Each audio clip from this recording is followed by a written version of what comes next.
Hello everyone, welcome to this channel. I am Lily, and in this video I'm going to explain the importance that service points have for an efficient tribe and for avoiding starvation deaths.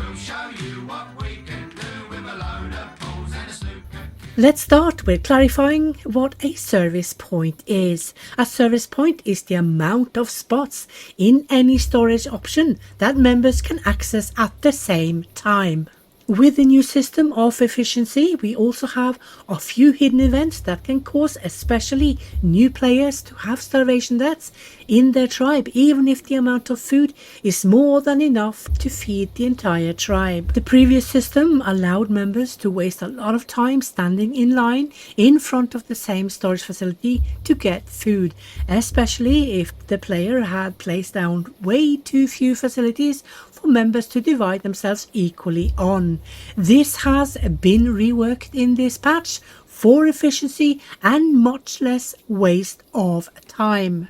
There are a few pitfalls that we need to be aware of. The new system for queuing works like this.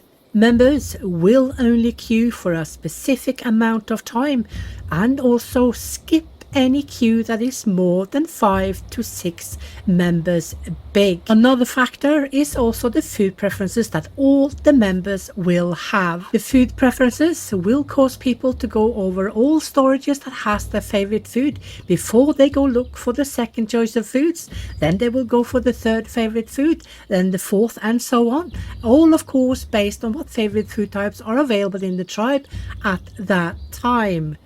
The most calorie-rich food, fatty and sugary foods available, such as all meats, honey, nuts, berries, milk, cheese and bread, are always among the favorite of all your members. So when we have too few storage facilities for the loved food, they will stop standing in queue when the line is more than between 5 and 6 per service point. They will then in the end go for hated foods. Hated foods are both grain types, the roots and the bone marrow. Of all the storage options we have in the game, only baskets and storehouses has 3 service points, meaning 3 members can go help themselves at the same time from these storage options, while all other options has only 1 service point. So let's say it again. When you have enough food for everyone in the tribe, including loved food, and you see people going for bones, roots or grains, you know you are lacking service points. At times, this lack can cause starvation deaths, as members will not hang around waiting for service points to become available when there are so few available. They will instead go to sleep and then wake up to eat at night for then to go back to sleep. Or they will go directly to work in the morning and return at a later point to have their meal. So these starvation deaths can happen if the member skipping a meal due to queues is going to the far side to work several days in a row. In the worst cases, they are too tired when they come home to eat and will instead go directly to sleep.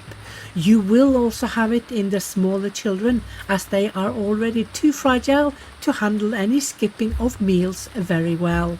We must remember that it is our responsibility to avoid starvation, and it must be done first of all by of course having enough food for the entire tribe for every meal to be covered, and just as important is it to have enough service points to avoid anyone skipping meals on an average basis. The majority of your service points should first of all be given to the most liked foods, also to the cultivated yield that tends to be high in volume. If you calculate roughly 1 service point per approximate 4 to 6 members, you should be okay. Be aware though, the shorter work hours, the more time people will have to eat, and if you're going to keep work hours high a lot, you need to make sure you have plenty enough service points for all members. Each service point can cover up to 6 members before they move on to the next. Having enough service points for the tribe will make sure the tribe efficiency is maximum, while time wasted standing in line will be minimum.